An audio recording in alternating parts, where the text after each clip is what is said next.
Afinal, o que é ciência? Nós temos várias definições em vários dicionários. Ela foi se estruturando ao longo do tempo. Mas talvez a gente possa, numa palavra só, definir o que é a ciência. A ciência é a verdade. É a verdade que nós temos agora. Isso pode mudar daqui 5 anos? É claro que pode. Mas o mais próximo da verdade que nós chegamos é através do conhecimento científico. Então isso é importante que você saiba, né? Agora parece que, ontem eu estava vendo que o homem ia fazer a NASA ia fazer um novo lançamento e ele ia circular depois de 1969, a primeira vez que o homem desceu na Lua, ele ia circular a órbita da Lua. Olha quanto tempo, olha a distância que ficou de tudo isso. E por que eu estou falando isso? Porque na NASA teve um pensador chamado Carl Sagan. E esse pensador, eu estou falando pensador porque ele era astrofísico, trabalhava com astronomia, mas ele gostava da ciência. E a parte da astrofísica, a parte da astronomia, sem ciência não é nada. Não dá para você colocar um foguete lá fora sem conhecimentos físicos, sem conhecimentos matemáticos, sem conhecimentos biológicos, sem conhecimentos químicos. Não tem como. Você não vai conseguir. E como nós vamos buscar esse conhecimento? Através do método científico que vai confirmar o que a gente vai conseguir ver na natureza. Se eu pego o livro, né, e solto o livro cai, como o Popper falou, que é esse livro que está aqui, Conjecturas e Refutações, ele não falou aqui, mas ele falou numa entrevista em um outro livro que ele fez, chamado Universo Aberto, que ele disse que se você jogar uma pedra para cima durante toda a sua vida, ela vai cair.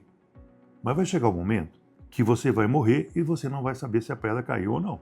É a mesma noção do cisne negro para a gente poder trabalhar. Mas o que eu quero trazer com o curso de Filosofia da Ciência?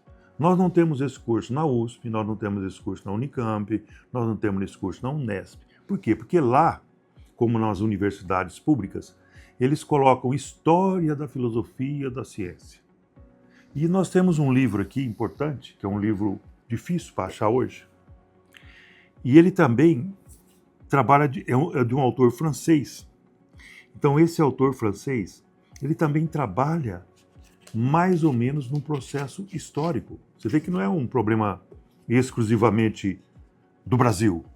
Então, o Tatton faz uma abordagem histórica. Essa abordagem histórica é importante? Claro que é.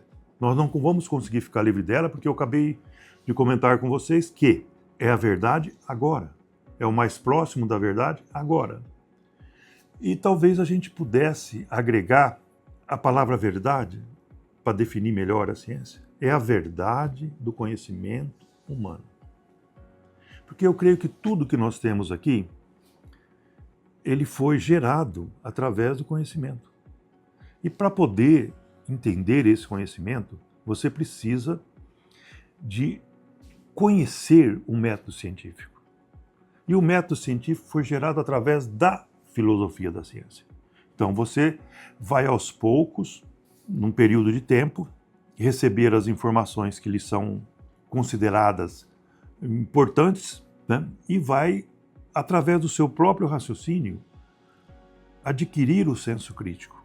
Isso é importante.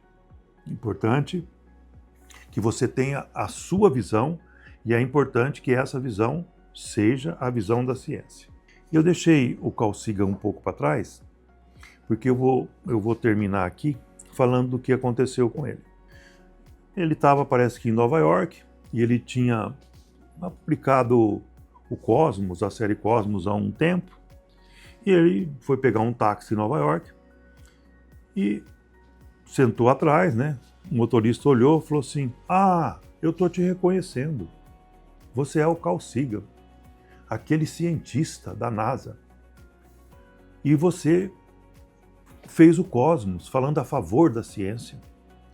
Ué, mas que ciência é essa que você tem que não cura nenhuma gripe? O motorista do táxi perguntou isso para o Carl Sagan, que foi o astrofísico responsável pela exploração do universo até hoje através da Pioneer. 2 Pioneer que saíram. O Carl Sagan olhou para ele, mesmo espaço ali, e falou para o motorista: olha, você está correto. Nós não temos a cura ainda para a gripe. Porém, como você colocou que eu sou um cientista, a ciência é a melhor coisa que nós temos para o homem. Nós não temos nada melhor do que a ciência. E o motorista ficou sem argumento, né? Porque se ele entrasse por um determinado ramo do conhecimento ou entrasse por outro, ele não conseguiria rebater o que o Carl Sagan falou. Então, pegando essa parte está relatada pelo Carl Sagan num livro chamado O Mundo Assombrado pelos Demônios. Se você tiver a oportunidade, leia. Mas, de uma maneira geral, você vai obter um conhecimento que vai ser para o resto da sua vida. Um conhecimento racional. Um conhecimento que você terá condições de ouvir uma informação e falar: isso é mentira, isso não é possível. Então, o objetivo desse curso é a gente fazer, num espaço curto de tempo, com que você tenha um raciocínio lógico, um raciocínio racional, um raciocínio científico.